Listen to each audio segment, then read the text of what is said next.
Hi guys, স্বাগতম জনাইছোঁ মই অন্য এটি ভিডিঅ'লৈ। তো গাইজ, আজি আমি এনেকুৱা এটা আচাৰৰ ৰেচিপি লৈ আনিছোঁ য'ত নেকি আপোনালোকে বনাই কিনি সোনকালে খাব পাৰে আৰু ইয়াক মেচিয়ৰ হ'বৰ কাৰণে ৰাখিব নালাগে আৰু বনাই কিনি বছৰ বছৰ ধৰি ইয়াক ষ্ট'ৰ কৰি ৰাখি থ'ব পাৰে। চ' গাইজ, আজি আমি বনাবলৈ ওলাইছোঁ আদা, নহৰু আৰু কেঁচা জলকীয়াৰ ইনষ্টেণ্ট আচাৰ। তো ৰেচিপি বনাবলৈ সহজ, আপোনালোকে বনাই খাই চাব পাৰে আৰু ভিডিঅ'টো চাই কেনেকুৱা লাগিলে লাইক, শ্বেয়াৰ, কমেণ্ট আৰু ছাবস্ক্ৰাইব কৰি দিব।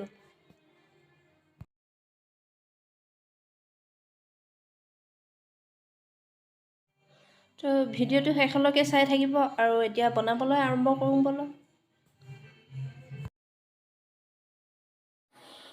আদা নহৰু ধুই লোৱা হৈছে বাকলিখিনি গুচাইখিনি এনেকৈ গুচাই লৈছোঁ। অকণমান টান চাই আদাখিনি লৈছোঁ, তেতিয়া ভাল হৈ থাকে আচাৰ।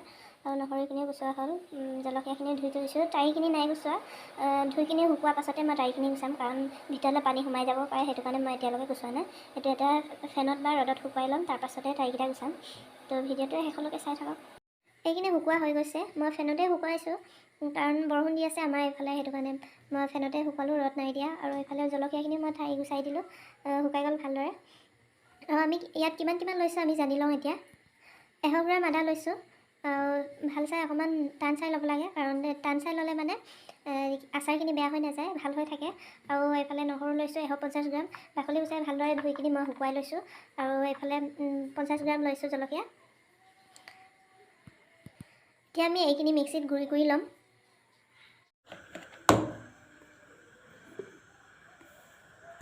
মিক্সিত গুড়ি কৰি ল'লোঁ, এনেকৈ আদা নহৰু আৰু কেঁচা জলকীয়া একেলগতে দিখিনি মিক্স কৰি ল'লোঁ। আৰু কিছুমান এনেকৈ কাটি লৈছোঁ অকণমান ডাঙৰ ডাঙৰকৈ, আৰু ইয়াত কিছুমান বস্তু দিখিনি এতিয়া মেৰিনেট কৰি থৈ ল'ম।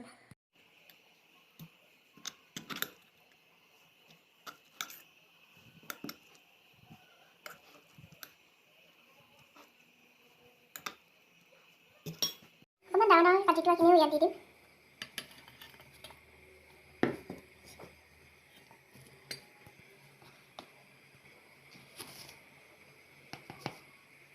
এক চামুচমান মই নিমখ দি দিছোঁ,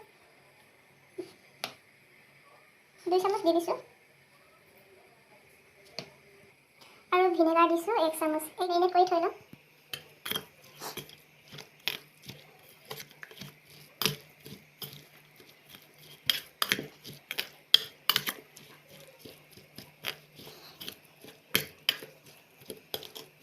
ভিনেগাৰ দিলে ভাল হয়, বহুত দিনলৈ ভাল হৈ থাকে। এইখিনি এতিয়া 2-3 ঘণ্টালৈকে আমি মেৰিনেট কৰি ভালদৰে ঢাকি থৈ ল'ম, তেতিয়ালৈকে আমি মছলাখিনি বনাই ল'ম। এতিয়া আমি মছলা লৈছোঁ, মিঠি গুটি 1 চামুচ, জিৰা 1 চামুচ, চফ 1 চামুচ আৰু ধনিয়া 1 চামুচ দিছোঁ। এইখিনি এতিয়া আমি ল' ফ্লেমত ভাজি কৰি ল'ম, তাৰপিছত মিক্সিত দি গুড়ি কৰিম।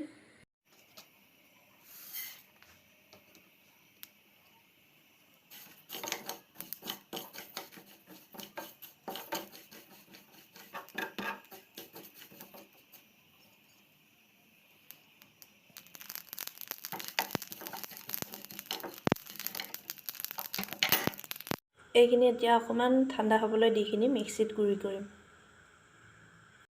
মছলাখিনিও গুড়ি কৰা হৈ গৈছে, এতিয়া আমি তেলখিনি গৰম কৰি লওঁ। মছলা ভাজি কৰা কেৰাহীটোতে মই তেলটো গৰম কৰি লৈছোঁ।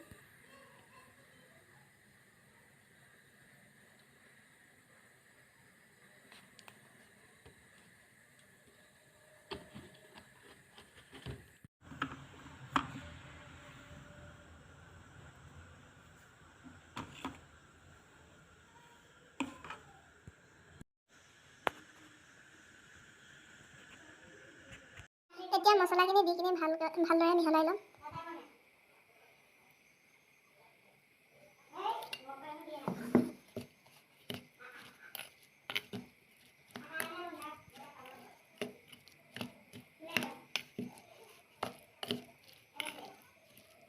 তেলখিনি অকণমান দি কিনি মিক্স কৰি ল'ম, পাছত বৈয়ামত ভৰোৱাৰ পিছত দি দিম তেলখিনি।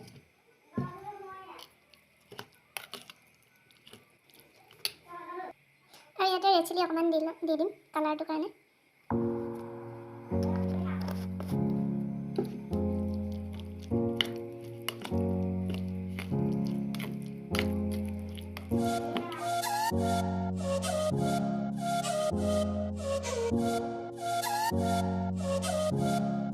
তো